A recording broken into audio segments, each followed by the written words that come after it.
estamos aqui para mais uma aula de Geografia do Mato Grosso. Professor Marcelo com vocês. E de repente alguém vai olhar isso aqui e vai falar: ah, não, Marcelo, peraí, demografia de novo? Calma, muita calma nessa hora, meu caro, não fica afobado não. Não é que eu estou querendo te enrolar não, mas é que nós já abordamos em demografia a parte de teorias das populações, conceitos básicos, certo? Crescimento vegetativo, como que está dando o processo de crescimento da população de Mato Grosso e do Brasil, deu para encaixar. O que é transição demográfica, bônus demográfico, janela demográfica, pirâmide etária, já foi. Aí numa outra aula a gente abordou o quê? População economicamente ativa, desemprego estrutural, desemprego conjuntural, a teoria dos 3 setores, certo? Diferenciamos o que é primeiro setor, segundo setor, terceiro setor, do setor primário, secundário, terciário. Falamos de IDH, coeficiente de Gini, certo? Falamos tudo isso. Pois é, Marcelo, agora é demografia de novo? Pois é, só que agora é demografia, mas o tema agora é migrações. Então também tem a ver com população, gente. Isso é movimento migratório, certo? Então vamos lá, vamos trabalhar. Primeira coisa, moçada, veja bem. Percebam que ali no slide eu não coloquei imigração nem emigração, tá? Porque todo mundo sabe que quando eu tenho imigrante é o cara que chega, certo? Emigrante é o indivíduo que sai de um lugar, certo? Agora, se eu escrevo somente migrações, o que é uma migração? Todo e qualquer deslocamento populacional deve ser entendido como uma migração, certo? Todo e qualquer deslocamento é uma migração, tá bom? Agora a gente tem que procurar entender por que as pessoas migram, tá? Eu sei que parece uma pergunta boba, quer dizer, boba assim, de fácil resposta, certo? Porque se você pergunta para alguém por que as pessoas migram, geralmente a primeira, migra para melhorar de vida, é porque é em busca de uma nova oportunidade. Tudo bem, você está certo, ninguém está falando que você está errado. Mas é assim, a gente vai procurar ter uma outra abordagem aqui, certo? Qual é? É a seguinte: por que as pessoas migram? Pessoal, o que faz com que as pessoas migrem, basicamente, são 2 fatores. Ou tem alguma coisa empurrando a pessoa para fora de onde ela está, ou tem alguma coisa atraindo a pessoa fora de onde ela está. Como é que eu vou chamar isso? Eu vou chamar isso de fatores atrativos e fatores repulsivos.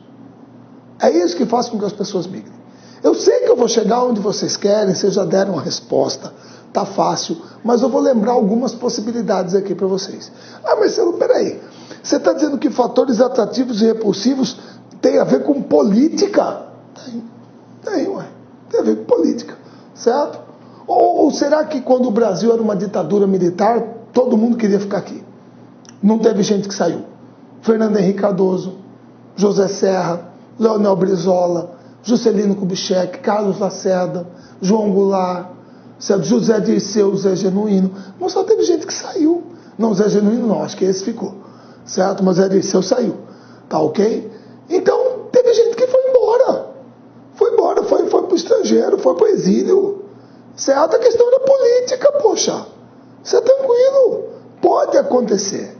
Tá? Você pode ter fatores atrativos e repulsivos, questões religiosas. Ah, Marcelo, religião, meu caro, você já imaginou, perdão, você ser protestante e você vai morar num bairro católico em Belfast, na Irlanda do Norte, ou vice-versa? Ou você é muçulmano e vai morar num bairro judeu em Jerusalém, você é árabe, palestino, muçulmano, que aí também há outra questão étnica, também tem. Certo? Bósnios e sérvios se odeiam, você entendeu? Ou então lá em Ruanda, Hutus e Tutsis, teve um massacre étnico lá 20 anos atrás. A questão é étnica. Existem grupos que não se gostam, tá? Ah, Marcelo, mas olha aqui, ó, fatores naturais, meu caro, vidas secas, Graciliano Ramos. Seca no Nordeste, um fator absolutamente natural, e as pessoas saem de lá, certo? Será que está todo mundo lá no Japão morando lá em Fukushima? Ninguém saiu depois do tsunami. Ou lá na Indonésia, na Tailândia, depois do tsunami de 2004. E os haitianos que vieram aqui para Mato Grosso, para o Brasil, certo?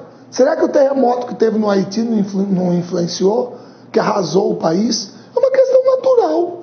Agora, por último, aí sim eu deixei, que foi a resposta que vocês deram no começo, que está correto, é tranquilinho. Por que as pessoas migram? Talvez o principal motivo é a questão socioeconômica.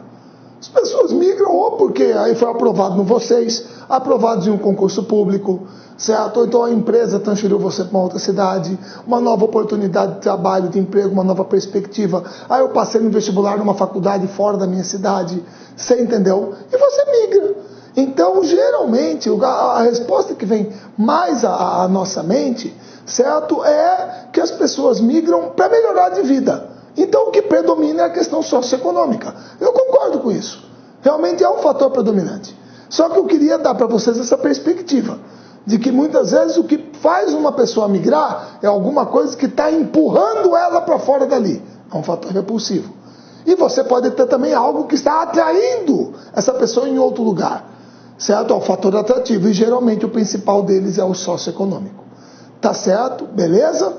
Muito bem. Isso posto, aí o que a gente vai falar mais de migração? Antes de entrar na parte específica, primeiro, como que você pode dividir as migrações? As migrações você pode dividir de duas maneiras básicas aqui, ó. Você pode ter as migrações no tempo, certo? Isso aí ou melhor, aqui o cabeçudo aqui fez uma coisa errada. Meu Deus do céu. Pode esquecer isso aqui, ó. Tá vendo? Já que é para fazer, eu vou até fazer aqui na frente de vocês, que aí é pro cabeçudo aprender a fazer a coisa certa, que eu aposto que eu devo ter repetido lá do outro lado. Certo? Tá ok? Beleza? Então aqui, ó, onde eu errei, não pode ser migração no tempo. Aqui tem que ser, migração no espaço. Certo? As migrações no espaço podem ser internas ou externas. Certo? Beleza? Internas ou externas. Agora ficou bem melhor, né, cabeçudo? Poxa vida, eu não posso deixar passar um erro desse aqui para cima de vocês, vocês vão me matar. As migrações no espaço podem ser internas ou externas.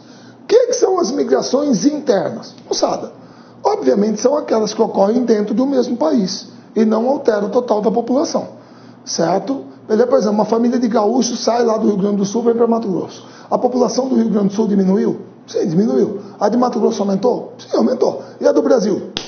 Continua a mesma coisa. Certo? Não vai alterar nada. Tá ok? Beleza?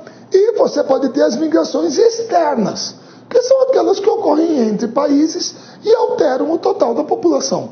Certo? E aí eu tenho que deixar uma coisa bem clara, que vocês vão perceber isso durante a aula, que é assim. Pessoal, a gente vai falar de movimentos migratórios para Mato Grosso, certo? Gente, na boa.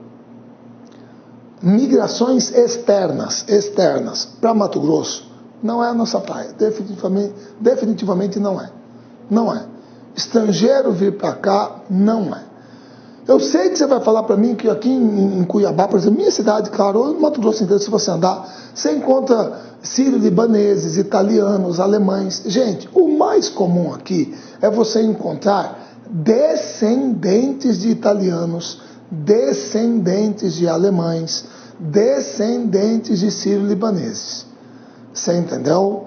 Você não vai falar para mim, ó, grupo estrangeiro que veio para Mato Grosso agora, que todo mundo percebeu, grupos estrangeiros. Quais foram? Haitianos, bolivianos, paraguaios, peruanos, esses tem aqui.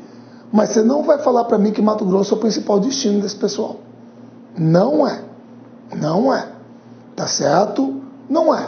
O pessoal, obviamente, busca áreas mais dinâmicas, certo? Com uma economia mais, vamos dizer assim, centros onde você tem uma economia que movimenta mais dinheiro, certo? Locais como São Paulo e por aí vai. Aí é o principal foco. Tudo bem? Migração estrangeira para Mato Grosso não rola, moçada. Vocês sabem que Mato Grosso nunca foi uma área de grande destaque no cenário econômico nacional.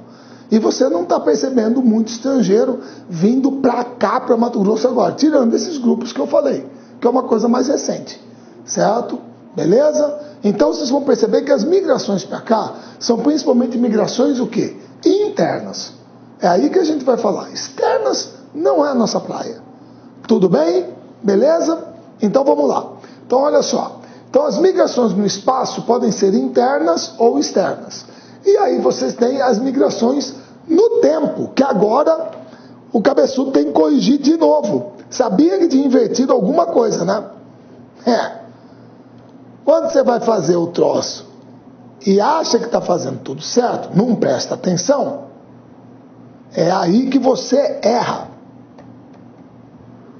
Então as migrações no tempo, aí sim, são essas aqui. Vamos lá. Primeira, nomadismo. Moçada, o nomadismo é uma migração constante, permanente. O elemento humano não possui um local fixo no espaço. Tá? Agora veja bem, eu até botei uma foto aqui para vocês, tipo um acampamento nômade, uma família nômade. Gente, isso aqui não é a praia do Brasil, nem de Mato Grosso. Tá? Nomadismo é uma coisa que você ainda encontra em determinados grupos humanos da África, da Ásia, é mais comum. Ainda existe. Agora, aqui no Brasil não é a nossa praia. Muitas vezes quando eu pergunto para alunos em sala, escuta, o que vocês já viram de nômade na sua vida? Muita gente responde assim, ó, cigano. Eu não discordo, porque o cara deve ter tido a experiência de visitar, de ver o local, entendeu? E viu um agrupamento de ciganos, certo? E são nômades. Eu não falo muito porque, sinceramente, cara, eu nunca vi um acampamento cigano. Juro pra vocês, nunca vi, certo? Eu só falo daquilo que eu conheço. Sabe qual pra mim que é a coisa mais nômade, vamos dizer assim, que eu já vi na minha vida? Circo. É o pessoal de circo, que está permanentemente em circulação. Tanto é verdade que os caras vivem até em trailer, é sobre roda. Você entendeu? Então, nomadismo não é uma coisa comum no Brasil. Não é. Certo? Se existe, é muito raro. Tá? No Brasil, o pessoal já tem uma tendência à sedentarização muito grande. Tá ok? Mas é um tipo de migração no tempo. Beleza? Muito bem. A transumância. O que é a transumância? A transumância também pode ser chamada de migração sazonal ou por tempo determinado. O que é uma migração sazonal? Por acaso aquele que tem sazon? Não, tem nada a ver com tempero. Sazonal vem do inglês, season, período, época, estação, temporada. A migração sazonal, ou migração por tempo determinado, ou transumância, é aquela que tem uma época do ano específica para acontecer. Geralmente ela está associada a algum fator climático, algum fator que envolve no lado econômico, principalmente a questão de lavoura. Lavoura, colheita, é o período, época, estação de alguma safra. Por isso que eu coloquei aqui o elemento humano mais comum para isso no Brasil, que aí vale para Mato Grosso, tem isso aqui, que é o boia fria. Ou boia fria. Alguns também chamam de trabalhador volante, corumba, você entendeu? Certo? O boia fria é um exemplo disso. É aquele cara, por exemplo, que durante a safra da cana-de-açúcar, o cara sai, vou dar um exemplo aqui aleatório, hein? Safra de cana-de-açúcar, o cara sai de Denise, Arenápolis, Nortelândia e vai para Barra do Bugres, Nova Olímpia, para trabalhar na lavoura de cana, que é a principal área produtora de cana aqui de Mato Grosso, certo? Terminou a safra, ele volta para a cidade de origem. E no ano que vem, na mesma época, migra de novo, participa da safra, terminou a safra, volta para o local de origem. Isso é transumância. Então essa aqui existe. Existe aqui no nosso estado, existe no Brasil. É uma migração por tempo determinado, geralmente associado a algum ciclo produtivo, ligado principalmente à agropecuária. Tá certo? Muito bem. Outra, o movimento pendular. Moçada, o movimento pendular também é chamado de migração diária ou migração urbana ou commuting no inglês, comutando. Pessoal, a migração pendular, o movimento pendular é típico das áreas urbanas. É um movimento que eu, vocês, a maioria de nós faz todos os dias. Em que sentido? Sentido, casa, trabalho, casa, trabalho, casa, trabalho, casa, trabalho, casa. É isso. Mas é uma migração? Sim, porque é um deslocamento populacional. E ocorre todos os dias. Agora, só uma coisa. Perdão. Esse movimento pendular, ele ocorre dentro de uma mesma cidade ou entre cidades. Por exemplo, se uma pessoa mora no pé da 90, que é um bairro mais afastado do centro, aí ele vem trabalhar todos os dias, transporte coletivo, vem até o centro para trabalhar. Não compensa ele pegar a condução, o ônibus, e voltar para casa para almoçar, para ir voltar para trabalhar. Então o que ele faz? Ele vem para o centro, 6h30, 7 horas da manhã, certo? Entra para trabalhar, tá ok? Deu a hora do almoço, ele já almoça por aqui, de repente faz uma cestazinha, se dá ali uma descansadinha, certo? Por aqui mesmo, volta para o batente às 2, 1h30, 2 da tarde, vai até às 6 e aí volta para o seu bairro. Aí volta para a periferia, para o seu local de origem. E o pé da 90 está distante mais de 20 quilômetros aqui do centro de Cuiabá, quase 20 quilômetros. Certo? Beleza? Então esse tipo de movimento vem de lá para cá, pega, volta, periferia. É movimento pendular. É uma migração diária. E perceba que ela está acontecendo dentro da cidade de Cuiabá. Dentro da cidade de Cuiabá. Agora, se uma pessoa mora em Várzea Grande, vem trabalhar em Cuiabá, vice-versa, é a mesma coisa. É a mesma coisa. Alguém que mora em Chapada vem todos os dias trabalhar em Cuiabá, no final do dia volta. A mesma coisa. Isso é movimento pendular, ou migração diária, ou commuting. É típica dos grandes centros urbanos. Certo? Tudo bem? Beleza, muito bem. E, finalmente, você tem as migrações definitivas. Moçada, a migração definitiva é aquela em que a pessoa não vai retornar para o seu lugar de origem. Certo? De repente, aqui assistindo a minha aula, existem muitas pessoas, muitos dos nossos concursandos, que vieram de outros estados para cá, de outras áreas do país para cá, para buscar uma nova oportunidade. Que bom que vieram, que escolheram o nosso estado, estão aqui trabalhando conosco, ajudando o estado a crescer. E muitas vezes você pergunta, e aí, você vai voltar para o seu estado? Não, não vou ficar por aqui. É uma migração definitiva. Certo? Não vai haverá retorno. Tudo bem? Então, no tempo, são essas 4. Certo? O nomadismo, a transhumância, o movimento pendular e as migrações definitivas. No espaço, as internas e as externas. Só o cabeçudo aqui que errou, mas já fez a correção. Para não dar chabu, né? Graças a Deus. Porque não pode passar isso. Tá joia? Muito bem. Agora vamos lá. Migrações em Mato Grosso. Pessoal, presta bem atenção. É assim. A gente falou lá no começo, que a principal causa das migrações, certo? Aquela que predomina é a socioeconômica. São os fatores socioeconômicos, muito bem. Então, se nós colocamos isso como uma premissa, que é a principal, melhorar de vida, oportunidade, muito bem. Qual foi até hoje o principal fator que fez com que as pessoas migrassem dentro do Brasil? Porque eu já falei que migrações externas não é o forte de Mato Grosso. Nós não somos o destino de fluxos migratórios externos consistentes, certo? Numerosos, tá? Então vamos lá. O que fez com que as pessoas migrassem dentro do Brasil ao longo do tempo? Pessoal, se as pessoas migram para tentar melhorar de vida, se elas migram em busca de novas oportunidades, se elas migram porque elas querem ganhar dinheiro, então, obviamente, a coisa que mais fez com que pessoas migrassem dentro do território brasileiro foram os ciclos econômicos pelos quais o Brasil passou. Os ciclos econômicos. Porque a história dos ciclos econômicos é uma história que marca determinados momentos da vida, da história do Brasil, em que numa determinada região a economia estava bombando, porque ali tinha alguma coisa que atraía o pessoal. É o fator atrativo. E todo mundo queria ganhar dinheiro. Então a gente vai em cima dos ciclos econômicos, certo?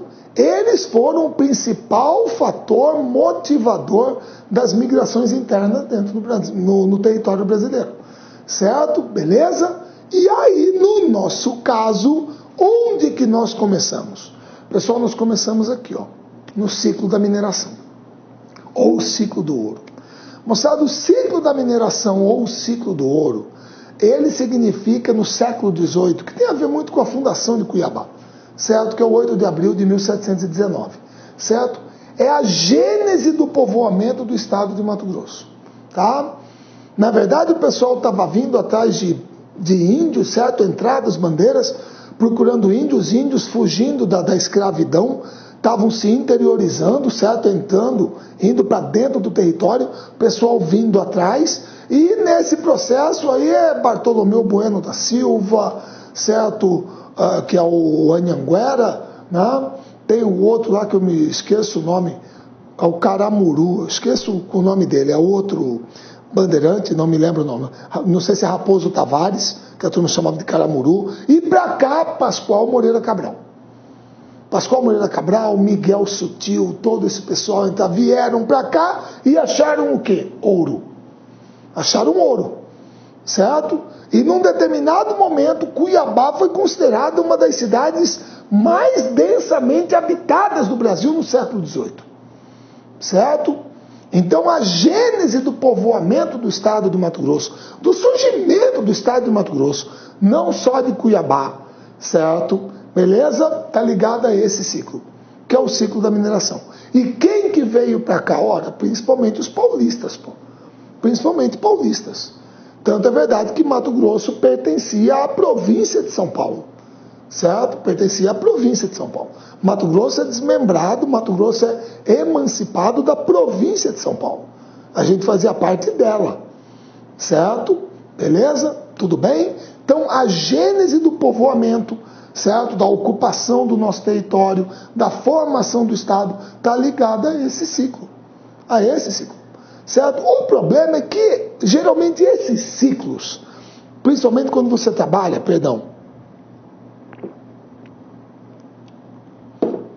principalmente quando você trabalha com extrativismo mineral, você sabe muito bem que você tem o aparecimento do ciclo, o ápice e aí a decadência.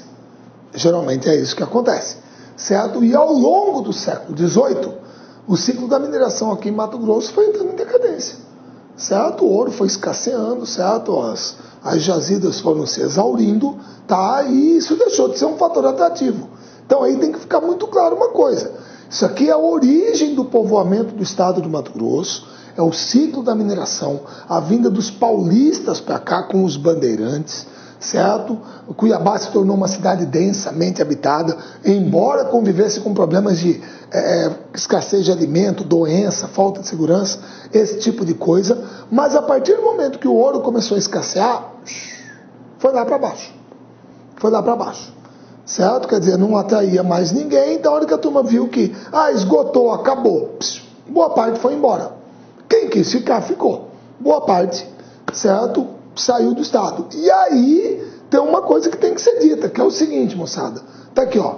Esse é o roteiro, né? Das entradas e bandeiras para cá, mineração, certo? Caça ao índio. Muito bem. Pessoal, com o colapso da extração aurífera, moçada, a migração vai cair abruptamente aqui para o estado. Certo? É a tal história. Às vezes o pessoal leva muito a sério esse negócio de ser cuiabano, mato-grossense e tal. Então, sua terra, você não pode falar mal. Não é. Não é bem assim. Fica parecendo, se eu não me engano, é igual aquela frase do Mark Twain, né? Falar que é meu país, certo ou errado, é a mesma coisa que falar minha mãe, bêbada ou sóbria. Né? Quer dizer, sua mãe pegar um carro bêbada, sair por aí batendo no outro carro e matar a gente lá dentro, mas é minha mãe, ela tá errada, pô. Pode ser sua mãe, mas ela tá errada. Quer dizer que não pode falar mal. Bêbada ou sóbria, não. Então, meu país, certo ou errado. Então, não é querer falar mal de Mato Grosso, nem da minha cidade aqui, meu estado, Cuiabá, Mato Grosso. Mas, gente, com a escassez do ouro, ao longo do século XVIII, certo? E a vinda do século XIX, a chegada do século XIX, e você teve a escassez do recurso, quem é que queria vir para cá? Vamos ser francos. Você olhava o Brasil, você tinha o açúcar consolidado no Nordeste, embora sofrendo a concorrência das Antilhas, mas você tinha uma lavoura já instalada, certo? Engenhos, etc., uma economia que vivia daquilo ali. Muito bem.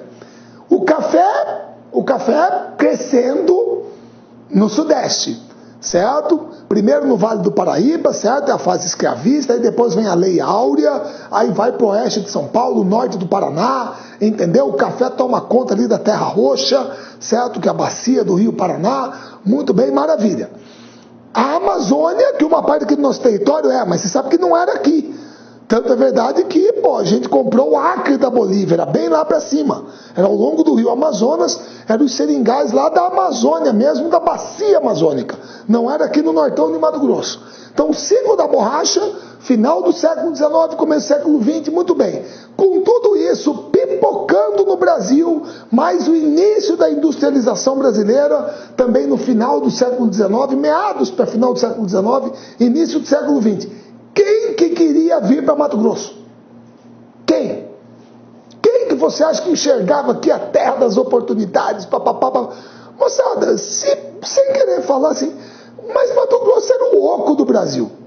Desculpa a expressão, não quero ser ofensivo, mas era o fim do mundo. A gente tem que relativizar isso com todo respeito. Muitas vezes, quando alguém, por exemplo, é seu amigo e aqui em Cuiabá fala para você, eu fui transferido, a empresa me mandou, então vou ter que fazer um estágio probatório de serviço público, alguma coisa. Aonde? Lá em Confresa.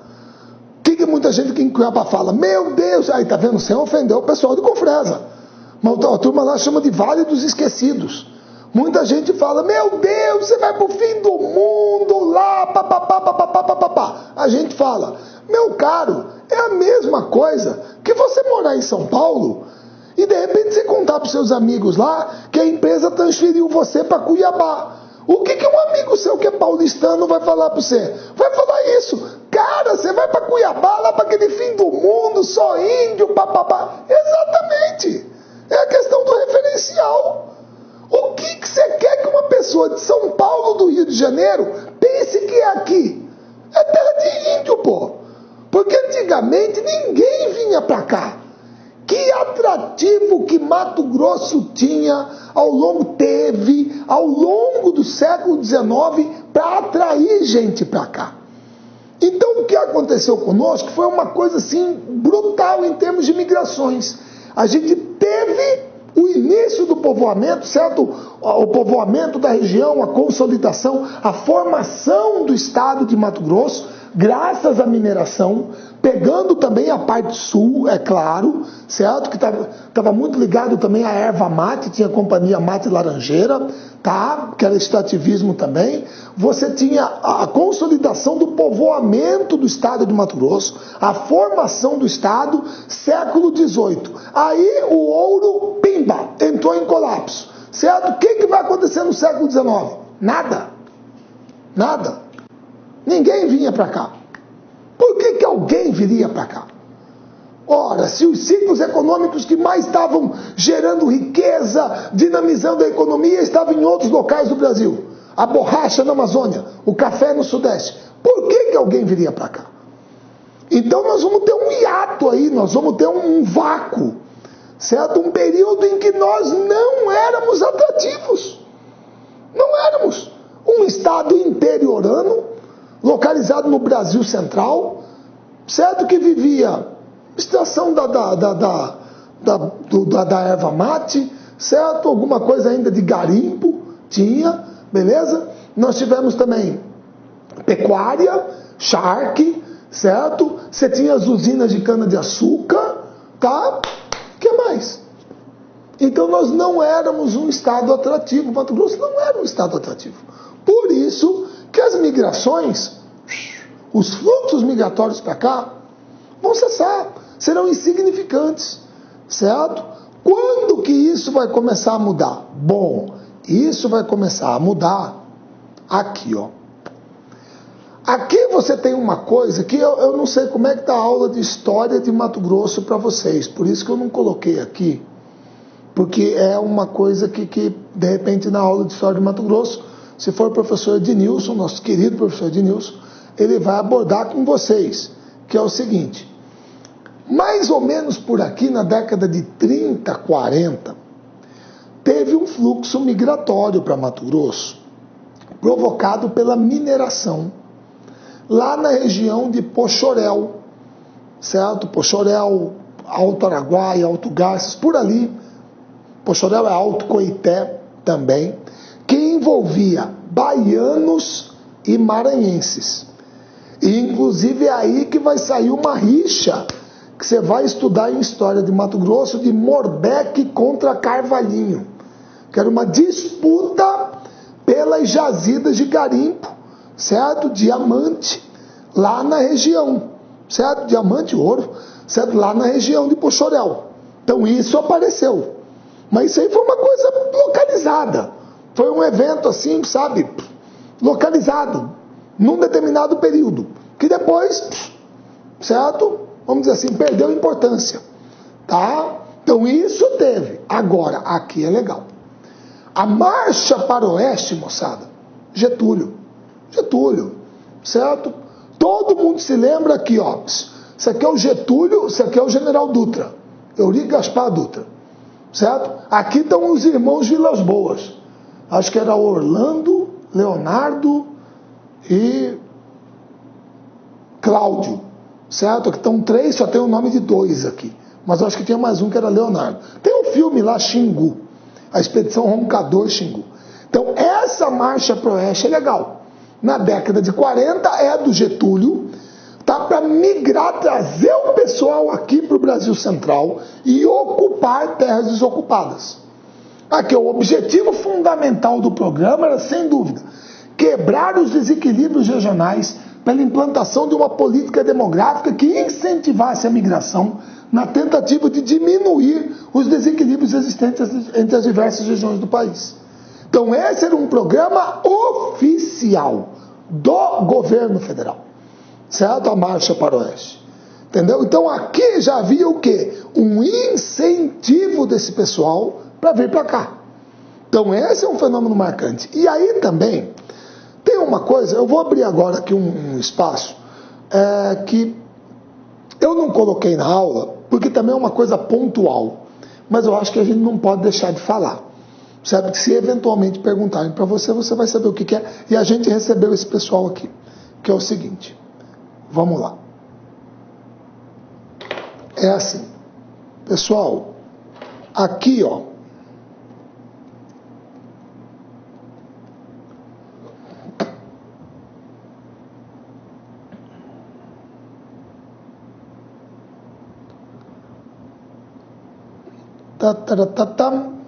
Perdão. Tá aqui. Pessoal, isso aqui é Campo Santo brasileiro, lá na Itália, certo? É lá em Pistoia, tá? E nós temos aqui mais ou menos uns 430, 440 nossos enterrados aqui, certo? Que são membros acho que a primeira divisão de infantaria, né, da Força Expedicionária Brasileira, certo? E do primeiro grupamento de aviação de caça da Força Aérea Brasileira. Tá? Muito bem. O pessoal da FEB e da FAB, grosso modo, está sepultado aqui. São brasileiros que foram até a Itália lutar contra o nazismo, contra o fascismo, em nome da democracia, certo? Em nome da liberdade, tá? Uma causa justa. Então a italianada tem um carinho muito grande por esse pessoal nosso lá, certo? Respeitam muito, tal, tá lá o cemitério até hoje, ele tá lá, tranquilo, beleza. Muito bem. Pessoal, o negócio é o seguinte, falei 430, 440, depois se vocês quiserem vocês podem pesquisar, é mais ou menos isso, certo? Muito bem. O problema é que todo mundo se lembra que nós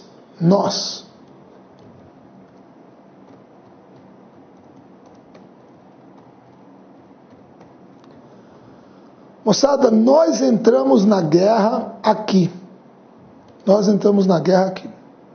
Certo? Vocês estão vendo, moçada, esse aqui é o presidente dos Estados Unidos, Franklin Delano Roosevelt, esse aqui é o Dr. Getúlio Dornelles Vargas. Estão lá em Natal, no Rio Grande do Norte. E, grosso modo, foi aqui que o Brasil entrou. Vocês sabem muito bem que os Estados Unidos queriam o Brasil ao seu lado, porque era importante patrulhar o Atlântico Sul, garantir as rotas comerciais de suprimentos de navios mercantes, que eram atacados aqui por submarinos alemães. Então o litoral brasileiro, por 3 bases ali, Fortaleza, Natal, Recife, você poderia patrulhar o Atlântico Sul e garantir, né, a segurança desses comboios de navios mercantes para abastecer as tropas da África, certo? Que desembarcaram na África, que traziam petróleo, o que quer que circulasse aqui pelo Atlântico Sul. Então, ter o Brasil do lado aliado era importante, o presidente Roosevelt veio aqui. E vocês sabem muito bem que dentro do governo Vargas, moçada, se a gente fosse adotar assim, uma questão de coerência, o Brasil deveria entrar na guerra do lado da Alemanha. Do lado da Alemanha. Porque o Brasil com o Estado Novo era uma ditadura, pô. Era uma ditadura de direita. Caramba. Se fosse uma questão de coerência, você tinha que entrar do lado da Alemanha. E tinha gente no governo Vargas que era germanófila, pô. Caras que achavam que era a Alemanha era o melhor caminho. Tinha. Ora, certo? É claro que também tinha o outro lado, gente que preferia ir com os americanos. Agora aqui a decisão de Getúlio foi pragmática, foi muito prática. Qual foi? Beleza, a gente entra na guerra do lado dos Estados Unidos. O que a gente ganha com isso? O que a gente ganha com isso? Então, o Getúlio barganhou. E todo mundo se lembra o que ele barganhou. O que ele barganhou? Ora, pessoal.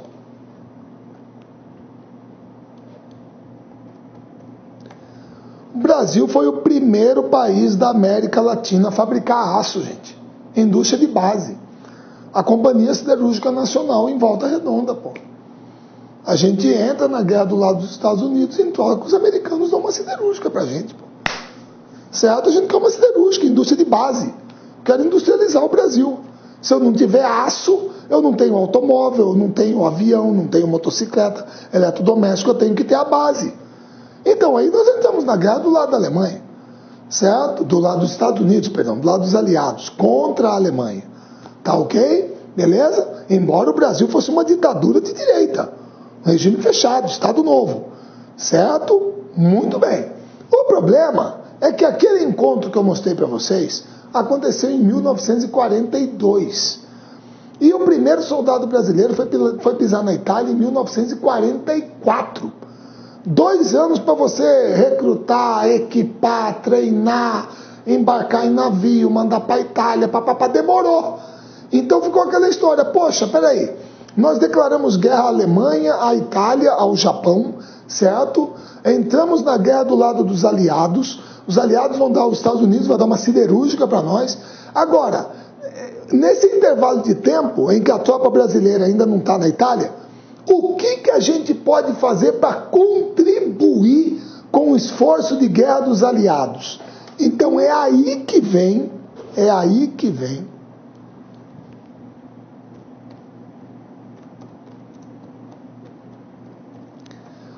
tem até cartaz aqui, moçada, aqui ó, é aí que vem a chamada Batalha da Borracha. Marcelo, como é que foi isso? Simples.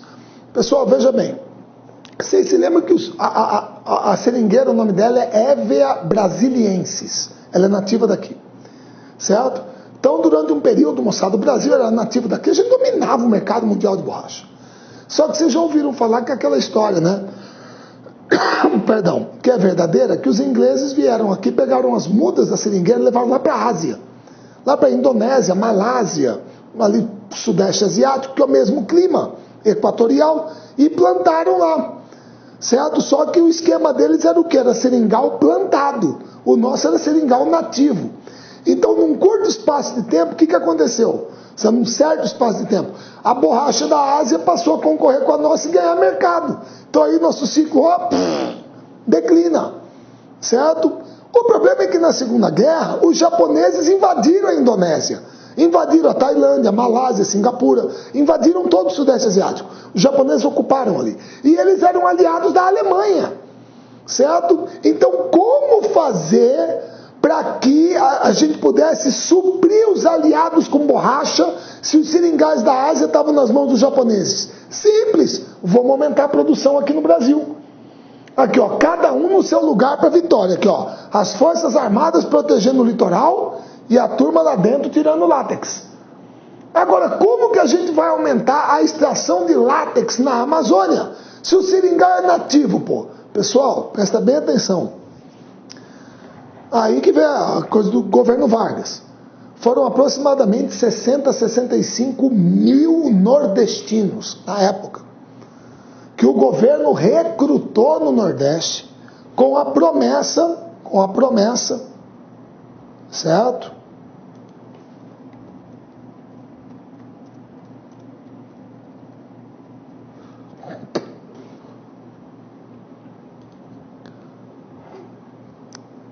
É esse pessoal aqui, moçada. É essa turma aqui, ó. Vieram de 60 a 65 mil para cá.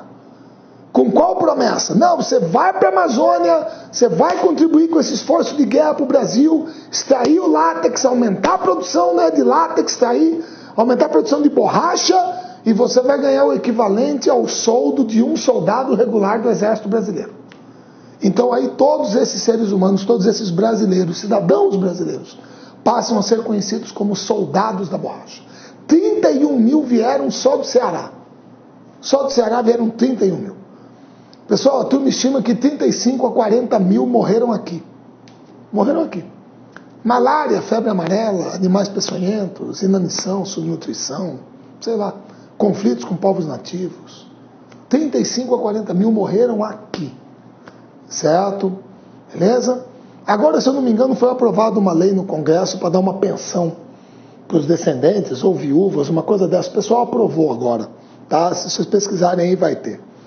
Mas você percebe que não tem nenhum monumento, ninguém lembra, muita gente não sabe, parece que não aconteceu. 35 a 40 mil brasileiros morreram aqui dentro. Na Itália foram 430 a 440. Certo? Isso aqui ficou conhecido como a Batalha da Borracha. Ah, mas então nessa época veio muito nordestino aqui para a Amazônia. Veio inclusive para Mato Grosso. Aqui veio. Esse pessoal veio, tem descendente por aí. Certo? Mas esse é um episódio pontual da Segunda Guerra, que você não associa ao ciclo da borracha. Isso aqui não tem nada a ver com o ciclo da borracha. É uma questão específica da Segunda Guerra Mundial. Tá ok? Beleza? Muito bem. Agora, já que eu contei essa história, não queria deixar passar, vamos lá. Então a marcha para o oeste com Getúlio incentiva a turma a vir para cá. Certo? Beleza? Aí vem a construção de Brasília. A construção de Brasília é outro passo. É outro passo. Por quê? Porque o doutor Juscelino Kubitschek de Oliveira, certo? No seu plano de metas, lembra 50 anos em 5? 50 anos de progresso e de desenvolvimento em 5 anos de governo, ele tinha traçado metas para o Brasil. Agora, pessoal, uma dessas metas não era construir a capital.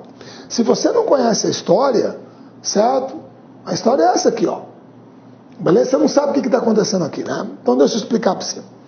Moçada, eu botei a data aqui para vocês, tá? Aquele ali é um comício em Jataí, no dia 5 de abril de 1955. Tá ok? Beleza? Moçada, caminhão, aqui ó, como é que era a campanha política antigamente? Não tinha palco, não tinha nada, sei lá o que, nada disso, certo? Agora diz que está proibido pela lei, né? Banda de axé, dupla sertanejo, não pode mais. Tá? E o pessoal discursando aqui, certo? E o legal, moçada, é que antigamente o candidato discursava e o povo perguntava, o povo questionava, certo? O doutor Juscelino Kubitschek de Oliveira está aqui. Esse cara que está marcado com a bolinha vermelha é o cara, se eu não me engano, ele está vivo ainda lá em Jataí. O nome dele é Antônio Neto, parece que é Toninho. É um troço desse. Parece que ele ainda está lá. Tá? Espero que esteja, né? Tomara. E está aqui ele no discurso, o Juscelino, não, porque sei lá o que, papapá. E lá pelas tantas, terminado o discurso, ou no meio, ele virou e perguntou, presidente, o governador, é o governador de Minas Gerais, já que o senhor está falando que o senhor vai cumprir integralmente a Constituição, que o senhor vai defender a Constituição, que o senhor vai cumprir a Constituição, o senhor vai cumprir o que está determinado no artigo 4º das disposições transitórias? Aí o Juscelino, né, falou, pô, aí você me apertou sem abraçar, o que é isso? Artigo 4º da disposição, está aqui, ó, a capital da União será transferida para o Planalto Central do país. Certo? E o primeiro parágrafo obrigava a formação de uma comissão no prazo de 60 dias para levar adiante os trabalhos. Certo? Beleza? Então estava disposto estava escrito na Constituição, nas disposições transitórias. A capital tem que ir para o Planalto Central. E tinha que ser formada uma comissão para isso. O nosso amigo foi lá e perguntou para o Juscelino: o senhor vai fazer isso? O senhor vai cumprir o que está na Constituição? Gente, pelo amor de Deus, pô. É político, pô. É político, tem 5 segundos para responder. Certo? 5 segundos, olhou. Está prometido. Vote em mim que eu trago a capital para cá. Se vocês me elegerem, eu trago a capital para cá. Certo? E aí o Juscelino enxergou naquilo que é, claro, um monte de coisa, gente. Um tocador de obra, o que é um desafio. Trazer a capital para o Planalto Central, cumprir o que estava na Constituição, tirar a capital do litoral, muito exposta a qualquer ataque externo, certo? Isso é um fato, com ela no Rio de Janeiro. Agora, com todo respeito também, moçada, vamos ser franco. O que Juscelino enxergou nisso também? Pessoal, o que qualquer político adora: obra. É obra. Obra, poxa. Você pode descer daqui a 50 anos naquele negócio lá e falar: poxa vida, Brasília, quem que fez isso aqui? Juscelino Kubitschek de Oliveira. Meu nome está na história. Fui eu que fiz isso aqui. Fui eu que fiz. Vocês se lembram que o final do governo dele é um final melancólico, de certa maneira. A inflação estava alta, crise da dívida externa, o Brasil foi para o FMI. Tanto é verdade que um dos candidatos à sucessão dele, o doutor Jânio da Silva Quadros, fez a campanha com o que mesmo na mão? Uma vassoura. E vassoura para varrer o quê? A corrupção, a bandalheira. Então ele está chamando o Juscelino de quê? Ladrão, corrupto. Ora, inclusive essa é até uma crítica, vamos dizer, que alguns fazem à questão da construção de Brasília, é que é aí que começa esse negócio de empreiteira com poder público.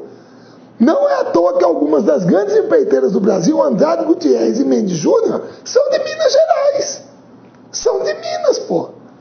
Entendeu? Relacionamento. Me dá obra aqui, aí, Caixa 2, campanha. Aí começa.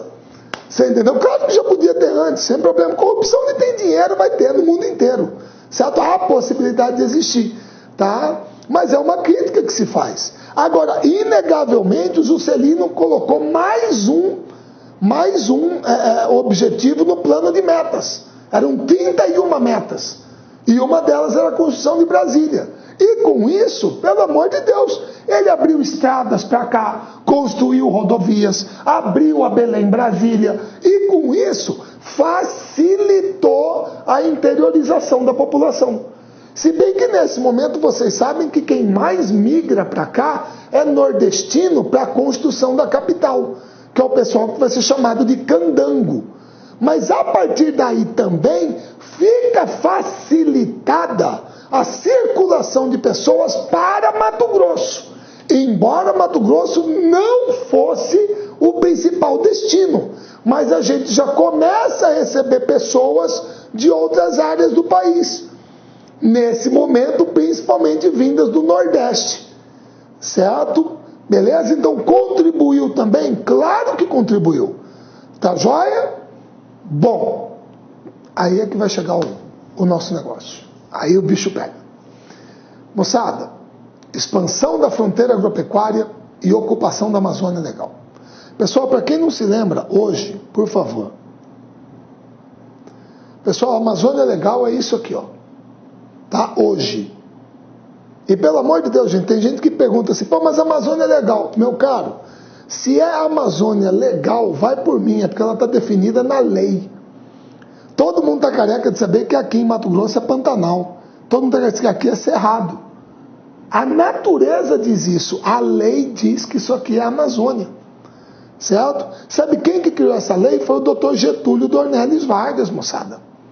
Certo? De lá para cá, a lei veio sendo sucessivamente alterada com a expansão da área da Amazônia. Legal, que hoje engloba tudo aquilo ali. A Amazônia Legal era a última região a ser ocupada dentro do país. A última região a ser ocupada. A região, o maior vazio demográfico do país. E todo mundo sabe que quando a gente entra no período do regime militar, da ditadura militar, os militares têm uma visão estratégica para o país. Certo? Todo mundo se lembra dessa frase aqui, ó. Integrar para não entregar. Isso aqui era do PIN, certo? O PIN é Programa de Integração ou Plano de Integração Nacional, que foi criado pelo presidente Emílio Garrastazu Médici em 1970, certo? havia um discurso nacionalista muito preocupado com a internacionalização ou possibilidade de internacionalização da Amazônia.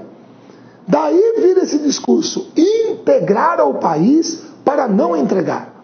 E qual foi o primeiro eixo? O primeiro eixo foi a construção da Transamazônica, da rodovia Transamazônica, cujo objetivo era fixar projetos de colonização em pequenos assentamentos familiares. Pessoal, pelo amor de Deus, se você pega o traçado dela, o que era para ser, e aí você vê como que é complicado, né? Que é aquela coisa da megalomania, até onde que vai, né? Pessoal, era para ser isso aqui, ó. Olha aqui, ó. Olha o traçado dela. Até Benjamin Constant, Tabatinga, lá na fronteira com a Colômbia, do outro lado é Letícia. Você entendeu? Olha o tamanho desse troço. Então o objetivo era ocupar a Amazônia e as margens da rodovia, projetos de colonização, assentamento, pequenas propriedades, trazendo principalmente o pessoal do Nordeste para cá, que tinha sido severamente afetado pela seca na década de 70. Certo? Então os militares começam com essa visão para a Amazônia. Só que além da ocupação da Amazônia legal, vem a expansão da fronteira agropecuária. E onde que entra isso aqui? Vamos lá. Pessoal, presta bem atenção. Eu tenho que contar essa historinha aqui para vocês. O nome desse senhor aqui está aqui, ó, é Norman Borlaug, certo? Beleza? Agrônomo americano, estadunidense, nasceu numa cidadezinha chamada Cresco, fica no estado de Iowa, certo? Isso é 1914. Ele é formado em agronomia pela Universidade de Minnesota, certo? Muito bem. Pessoal, o senhor aqui é Prêmio Nobel da Paz, Prêmio Nobel da Paz. E ele é o pai da chamada Revolução Verde, certo? O que foi a Revolução Verde? Moçada, você lembra aquela aula que nós tivemos de demografia? Que nós estudamos um cara chamado Thomas Robert Malthus, malthusianismo, aquele cara que falava que a população ia em PG e a comida em PA, que a comida não ia dar para todo mundo? Isso foi numa aula passada. Tudo bem. Este senhor aqui provou que Malthus estava errado. Malthus estava errado. Certo? Por quê? Porque este senhor, ele defendia melhoramento genético, aplicação de insumos, adubo, fertilizante, defensivos agrícolas, correção de solo, mecanização, ou seja, a modernização da agropecuária. Aplicação do avanço tecnológico, pesquisa, inovação, biotecnologia na agropecuária. Para quê? Para aumentar a produtividade, aumentar a produção de alimentos e combater a fome no mundo, principalmente nos países subdesenvolvidos. Então ele conseguiu provar que dava para aumentar a produção agropecuária em PG. Tanto é verdade que a pergunta hoje é muito clara: tem comida suficiente no mundo para abastecer o mundo inteiro? Tem! O problema é que ela é mal distribuída. Comida está relacionada com isso aqui, ó. Se você não tiver isso, você não come. Você entendeu? Então ele provou que Malthus estava errado. A Revolução Verde vem com ele. E vem justamente quando? Nas décadas de 60 e 70. Exatamente no período que o regime militar estava no governo. Os militares estavam no governo. Certo? E essa ideia da Revolução Verde, do melhoramento genético, vai chegar aqui no Brasil. Claro que vai. E aí, a gente tem que enxergar o seguinte: quais foram as primeiras regiões do Brasil a absorverem o modelo do agribusiness, do agronegócio? Porque ele é o pai do agronegócio. Com essa modernização, é a cadeia produtiva do agronegócio. Certo? Quais serão as duas primeiras regiões do Brasil que verão esta imagem aqui, ó? Esse monte de colheitadeira aqui, na lavoura. Quem que vai ver isso aqui primeiro? O Sul e o Sudeste, com certeza. O Sudeste e o Sul do Brasil foram as duas primeiras regiões do Brasil que sofreram o impacto desse modelo. Certo? Beleza? E quais são as consequências da introdução desse modelo? Pessoal, primeiro, você vai ter um aumento do êxodo rural. Com aquele monte de máquina, o pessoal está desempregado. Certo? Isso é claro. O êxodo rural vai aumentar. Pessoas estarão desempregadas no campo. A produção vai estar voltada para a exportação ou para os complexos agroindustriais. A produção no agronegócio é assim. Marcelo, por gentileza, eu estou com uma dúvida. O que é complexo agroindustrial? Meu querido, é só você fazer o seguinte, é assim, ó. O produtor rural, ele está no meio de uma cadeia. Por exemplo, do lado de cá, quem que está? Está quem fornece para ele. Quem que fornece para ele? Quem fornece para ele é New Holland, Massey Ferguson, John Deere, SLC, Case, Monsanto, Pfizer, Maná, Cargill, Agroceres, você entendeu? Hecht, Bayer, é quem fornece insumos, maquinário, implemento para ele. Muito bem. Só que o produtor rural, ele também é fornecedor.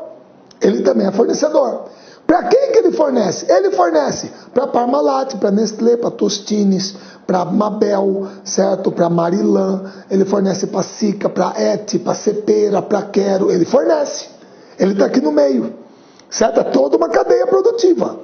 Então ele tanto recebe produtos de complexos agroindustriais que são fornecedores para ele, como ele fornece para determinados complexos agroindustriais que são consumidores dele.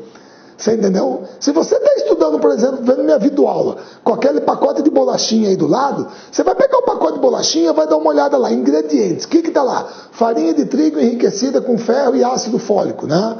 Gordura vegetal, açúcar, aí tem açúcar invertido, que eu adoro essa. O que é açúcar invertido? É sal, né? Só pode ser. Não sei, mas tem açúcar invertido. Aí tem lecitina de soja, cacau. O que significa isso? Significa que se o setor agropecuário não fornecer essa matéria-prima para a indústria, não sai a bolachinha. Então ela depende do setor agropecuário. Então tudo isso está dentro da cadeia da agroindústria. Certo? Beleza? Então essa agricultura é voltada ou para o mercado externo ou para esses complexos. Você vai ter um aumento da produtividade, isso é um fato. O rendimento por unidade diária vai aumentar. Você vai ter um aumento do consumo de insumos agrícolas, o que é verdadeiro. Você vai consumir mais calcário para corrigir solo, mais adubo, mais fertilizante, mais defensivo. E aqui você vai ter o quê? Pessoal, presta bem atenção.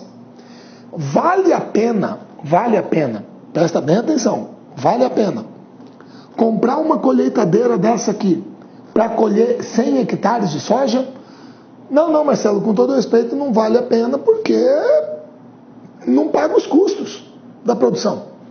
Uma colheitadeira dessa aqui custa uma fortuna, certo? Se você vai investir nessa monocultura comercial, você tem que ter uma área grande. Peraí, meu querido, mas Sudeste e Sul não são duas áreas, vamos dizer assim, pequenas e muito povoadas do Brasil, quer dizer que tem uma maior concentração, um maior número de pessoas por quilômetro quadrado, e você precisa de uma área maior para plantar soja, o algodão, o milho, o trigo, o arroz. Como é que você vai fazer então?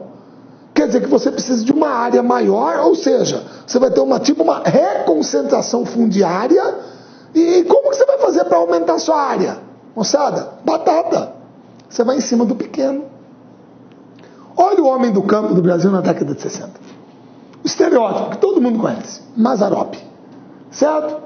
Aquele cara meio bronco, né, de bom coração até, chucro, com a esposa, a casinha de sapê, a palhada no teto, uns porquinhos, galinha, vaquinha, tá aqui. Pessoal, quem já viu o filme de Mazzaropi? Geralmente filme dele, ele não é o Jeca, um pequeno proprietário que está lá na terrinha dele, papapá, e sempre do lado da fazenda dele não tem um grande proprietário louco para pegar a terra dele. Vocês já viram isso em filme dele? Claro que já. E você acha que no passado o pessoal não fazia isso? Pessoal, pelo amor de Deus, não querendo entrar no negócio de atualidades, tá? Por favor, mas Presta bem atenção.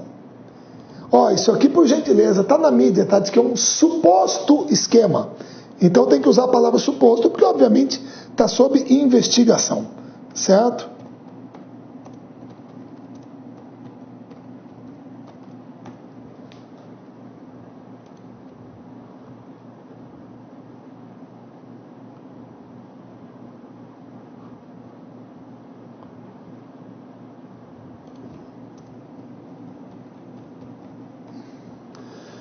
Pessoal, foi deflagrada aqui em Mato Grosso, certo? A Operação Terra Prometida, tá? Beleza? Ela foi deflagrada aqui no estado para investigar um suposto esquema de grilagem de terras, certo? Aqui no estado de Mato Grosso. Inclusive, 2 irmãos do prefeito da Agricultura, o ministro da Agricultura, Nery Geller, estão supostamente envolvidos nisso aqui, certo? Muito bem. Meu caro, por gentileza, tem empresário envolvido, político e tal. Gente, os caras estão sendo investigados. Eu não disse que são culpados, certo? Diz que é assentamento lá em Itanhangá. Pessoal, se até hoje isso aqui acontece no Brasil e supostamente acontece ou é investigado, você já imaginou o que acontecia na época da ditadura militar, quando ninguém investigava nada? Você acha que antigamente tinha OAB, Ministério Público, ONG? Quantas operações da Polícia Federal você conhece que foram feitas durante a ditadura? Quantas CPIs aconteceram no Congresso? E você vai falar para mim que não acontecia nada? Eu vou contar para você a história, só para mostrar, tá?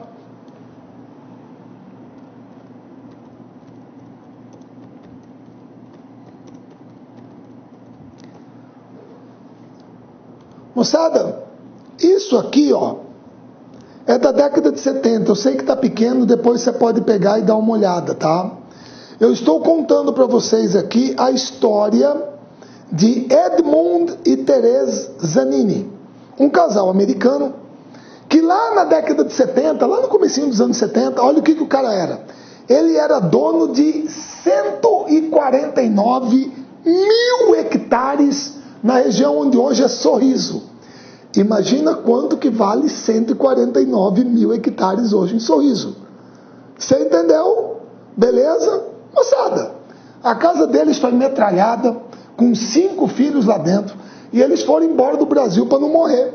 Segundo o que está aqui na matéria, pessoal, a colonizadora lá da região pegou a propriedade e dividiu e vendeu para 13 proprietários. Tem até médico no meio. A colonizadora. Somente agora, há alguns anos, o juiz Pedro Sakamoto, da comarca de Cuiabá, assinou um acordo entre o americano e as 13 famílias que compraram a área da colonizadora, para indenizar ele. Você entendeu? A casa do cara foi metralhada. Metralhada. 5 filhos lá dentro. Ele foi embora do Brasil para não morrer. A turma pegou a terra dele, dividiu e vendeu. E aí? Alguém foi preso? Antigamente a turma fazia, acontecia, meu caro. Quem tinha costa quente, quem tinha costa larga fazia. Ora, isso aqui era terra de ninguém. Como eu disse para vocês, não tinha Ministério Público, não tinha OAB, não tinha Polícia Federal, não tinha CPI. Você estava numa ditadura, filho. Agora, se isso aqui acontecia, fala para mim, você acha que um pequeno como esse aqui, um jeca, vai aguentar a pressão de um grande proprietário? Desculpa eu falar dessa maneira, moçada, porque às vezes o pessoal se ofende, pelo amor de Deus. Você não está escutando eu falar que todo produtor rural, todo fazendeiro é um bandido. Eu conheço muitos deles, vocês também, que são excelentes pessoas, trabalhadoras, pagam impostos, papapau. Agora, pelo amor de Deus, meu caro, gente boa e picareta tem tudo quanto é lugar. Se você quiser falar, até professor. Tem de tudo. Você entendeu? Pode ter. Certo? E naquela época, pessoal, você não tinha as mesmas prerrogativas que hoje a lei dá ao Ministério Público, ao OAB. Não havia isso. Não havia. Então, muitos pequenos microproprietários foram pressionados, forçados a vender, muitas vezes expulsos de sua terra, e sua terra foi incorporada à grande propriedade, voltada para a produção do agronegócio, no sul e no sudeste. No sul e no sudeste. Foi onde isso aconteceu primeiro. Aconteceu. Isso aqui aconteceu primeiro lá. E aí o que vai acontecer? Moçada, é simples. Presta bem atenção. Perdão. Pessoal, nós seres humanos, a gente não nasceu para viver sozinho. Ninguém é uma ilha. A gente vive em sociedade. Certo? Muito bem. De repente, vocês estão assistindo a aula, né? As aulas nossas, muito bem, e muitos de repente assistem em grupos, tá? Pessoal, então alguns aqui já frequentaram cursos presenciais, etc., para estudar para concurso, beleza. Moçada, será que vocês já perceberam uma coisa?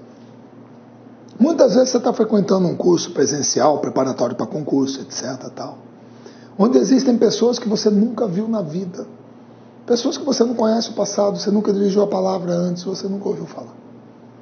Mas o problema é que ali naquela sala, todos que estão ali, muitas vezes, estão passando pelas mesmas incertezas, pelas mesmas angústias, pelas mesmas expectativas, pelas mesmas, sei lá, sabe, aflições, nervosismo do concurso público, eu quero passar, eu tenho que passar, tal, você entendeu? E é o que a gente espera.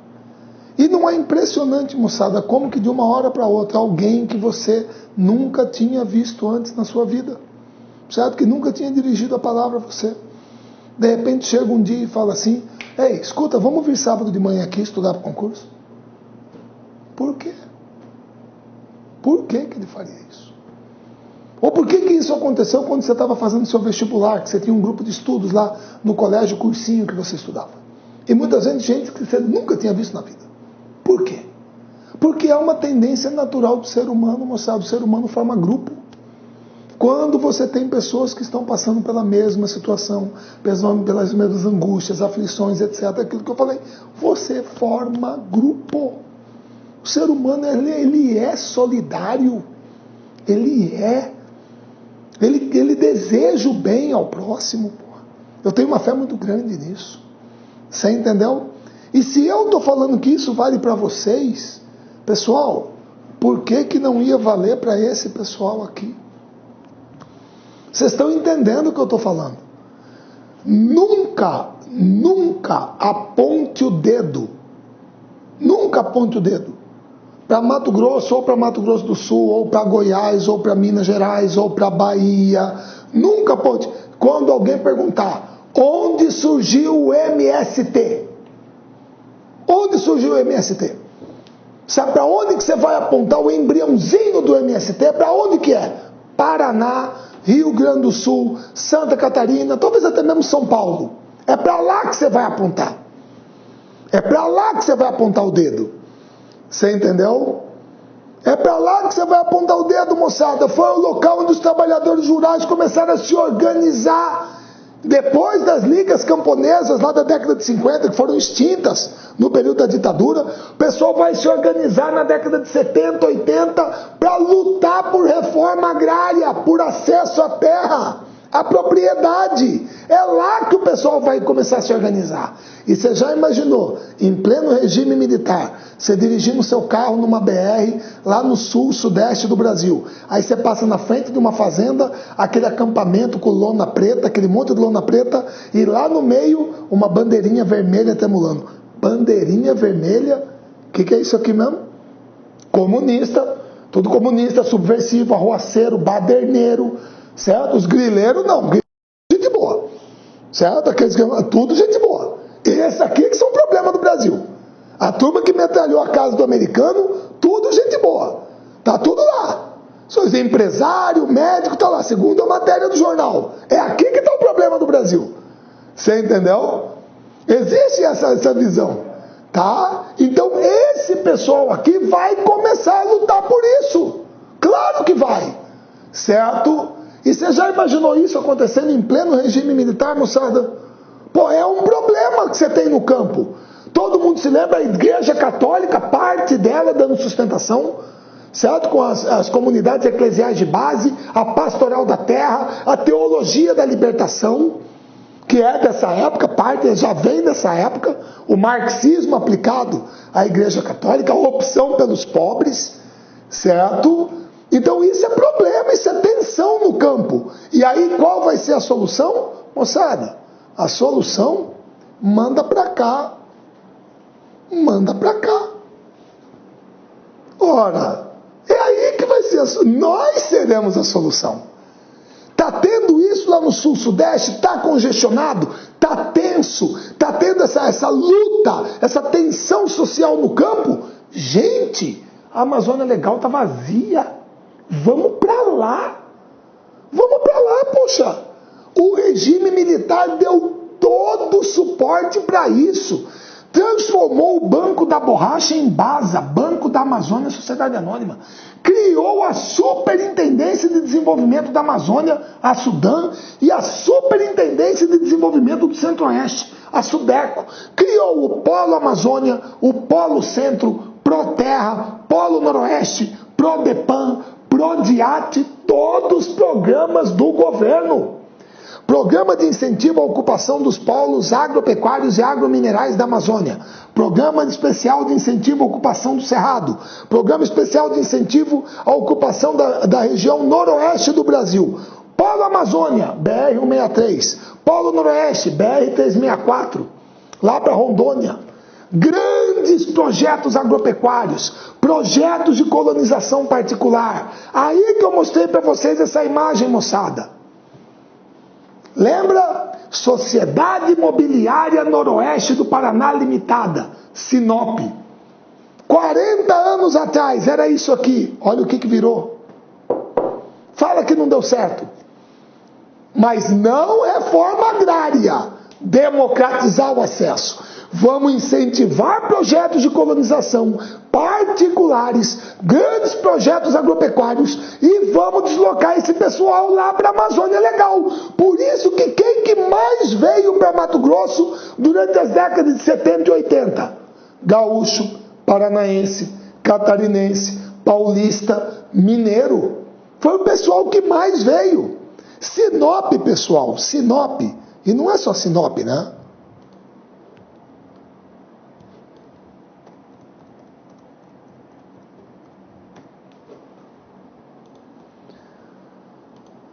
Pessoal, esse aqui é o senhor Enio Pipino. Sinop é ele. Sinop, Vera, Cláudia e Santa Carmen. Foi ele que abriu.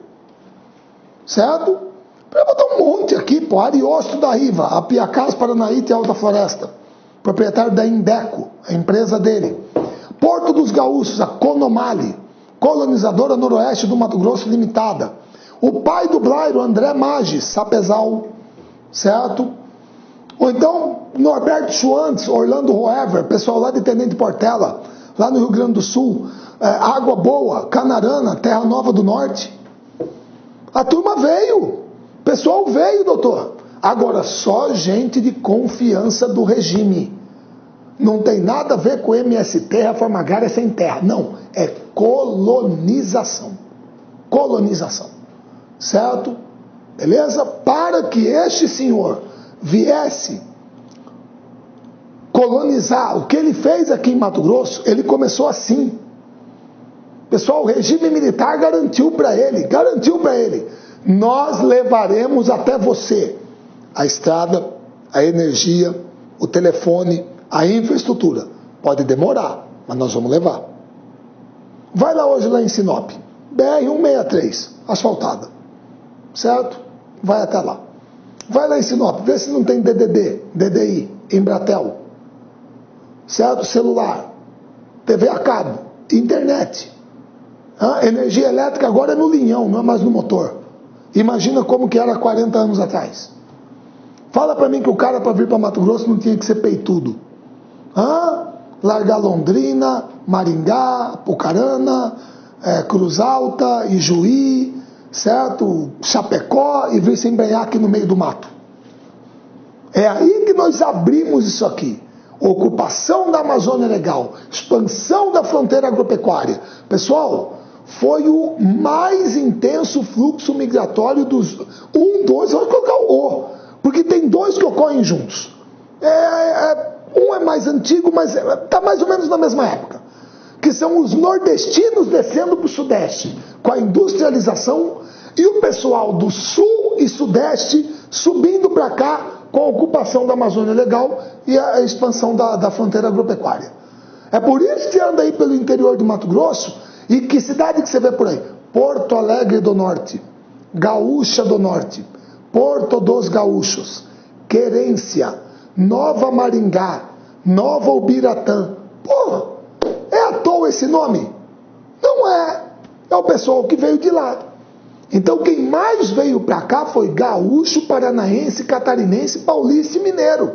Foi a turma que mais veio, certo? Nos últimos anos. Tá ok? Então esse foi o grande fluxo migratório que contribuiu para o crescimento da população do estado de Mato Grosso nos últimos anos. Nos últimos 40 anos, a população de Mato Grosso não cresceu, principalmente porque nasceu muito mais gente do que morreu. Negativo. Entrou muito mais gente do que saiu.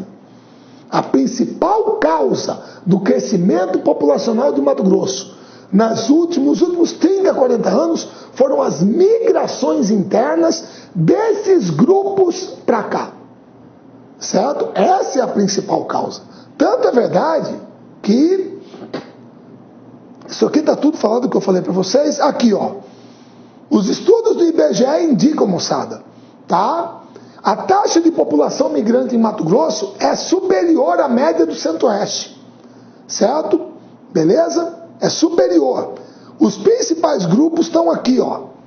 Paraná, paulista, mineiro e depois vem gaúcho, catarinense. É o pessoal que vem para cá. Isso aqui mostra para vocês, olha só nesse gráfico aqui, o percentual de população migrante na composição da população. Olha aqui, qual que é a região que tem o maior percentual de imigrantes na composição da sua população? É o Centro-Oeste, devido a esse enorme fluxo que veio para cá. Tá ok? Beleza? Então, esse da década de 70, 80 para cá, esse fluxo migratório é o principal que nós temos em toda a história de Mato Grosso. E ele está ligado a isso. Aquela visão estratégica do regime militar de ocupar a Amazônia e expandir a fronteira agropecuária e desafogar um pouco o sul e sudeste e trazer esse pessoal para cá com os projetos de colonização. E aí vocês me perdoem, gente. Muita gente que de repente está me ouvindo, sua família é proprietária rural, tem uma propriedade.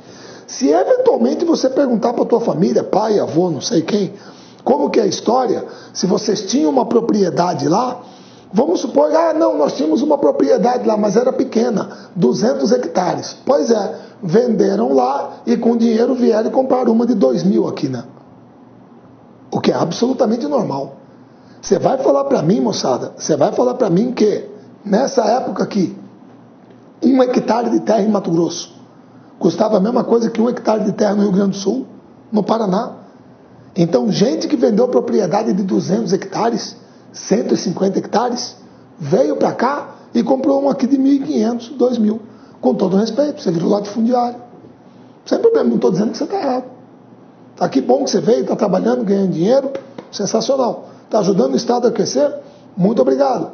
Fazendo um bom trabalho. Continua assim, sem problema. Nós só estamos falando do fato objetivo em si. É o que aconteceu. Você mudou a estrutura fundiária do Brasil? Não. Você reproduziu aqui o modelo que veio de lá. Que também é o modelo do agribusiness, do agronegócio. Por isso que a gente fala que é uma modernização conservadora do campo. Por quê? Porque você moderniza a produção, o sistema de produção, certo? Mas você conserva a estrutura fundiária concentradora de terras, certo? E aí, moçada, eu acho que é legal também falar que com a vinda do agronegócio, com esse modelo para cá, o êxodo rural também se tornou uma coisa mais, certo? Visível, uma coisa mais importante também dentro do estado do Mato Grosso. Com a modernização da agricultura, com a mecanização, muita gente saiu do campo e veio para a cidade. Inclusive, você toma muito cuidado com isso, porque se alguém te perguntar, isso é um fato. Qual é a região mais urbanizada do Brasil? Primeiro lugar, é o Sudeste, indubitavelmente. Qual é a segunda? O Centro-Oeste. É o Centro-Oeste. Tá? Se você quiser, A gente mostra isso até para não ficar dúvida.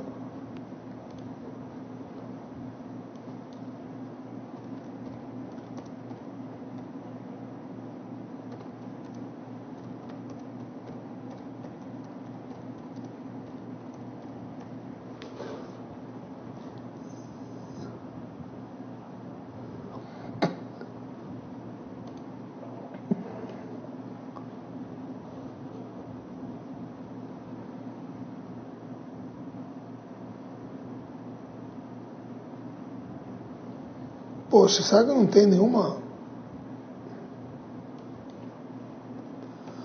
nenhum dado mais recente? Justamente na hora que eu procuro, não vou achar. Porque eu odeio fazer isso com os meus alunos, é falar uma coisa e não mostrar.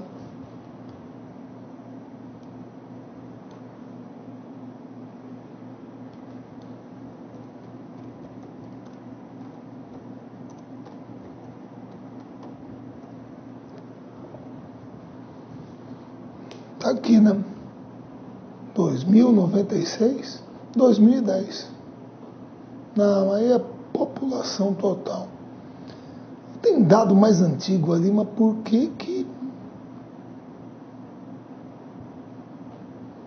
Meu querido, vou ter que apelar só para não perder muito mais do seu e do meu tempo. Está aqui, ó. A região mais urbanizada do Brasil, Sudeste, 90% da população. Isso em 2000. Agora deve estar em 92. Centro-Oeste em segundo, 86%. Isso aqui deve estar em 88%. O Sul em terceiro. Aí que vem o Norte e o Nordeste. Praticamente empatados. Mas peraí, cara. Todo mundo estranha isso, né? Poxa, Sul do Brasil, Porto Alegre, Curitiba, Londrina, grandes cidades, né? Joinville, papapá. Por que o Centro-Oeste é mais urbanizado que o Sul? Pessoal, porque o modelo de agricultura, de agropecuária que veio para cá e cresceu nos últimos 40 anos, como eu falei, foi do agribusiness, do agronegócio. É uma agricultura altamente mecanizada, então você libera muita mão de obra do campo, ela vai para a cidade, certo? Beleza? Agora, o sul do Brasil é a região do país que tem aquela maior carga, certo? Da imigração italiana e alemã, fixada em pequena propriedade, trabalho familiar, sistema de colonato. Então isso faz com que a população rural do sul seja maior que a nossa. Então quando se fala em índices de urbanização, nós somos a segunda região mais urbanizada do Brasil. E muito disso se deve ao êxodo rural provocado pela expansão do agronegócio, que é uma agricultura altamente mecanizada. Certo? Beleza? Tudo bem? Moçada, tranquilos. Era o que estava faltando, tá? Para demografia, eu acho que não sobrou mais nada não, hein? Deixa eu ver. Já falamos de demografia. Vai faltar, ó.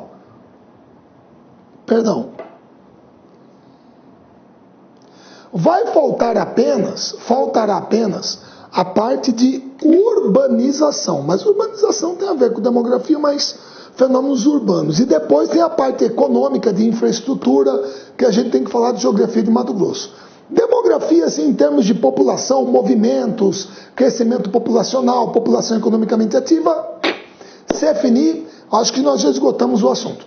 Tudo bem? Aí a gente se vê na próxima aula, no próximo encontro, para avançar em geografia de Mato Grosso e vamos ver as outras demandas que o professor Luiz vai passar aqui com a nossa coordenação para o ano que vem. Porque agora eu acredito que a gente entra em recesso, certo? É o meu último encontro com vocês em 2014. Espero que vocês tenham tido um ano excelente, muito produtivo, certo? Repleto de realizações e conquistas. E acredite que 2015 será muito melhor. Será muito melhor, não tenha dúvida disso. A gente vai continuar trabalhando, batalhando para que você alcance os seus objetivos e possa sair pleno de felicidade do ano que vem, que será um ano repleto de realizações para todos vocês. É o que sinceramente eu e toda a equipe do LAC aqui esperamos. Tá joia, moçada? Um grande abraço a todos, fiquem com Deus. Tenham um excelente Natal, boas festas, um excelente final de ano e um grande abraço a todos.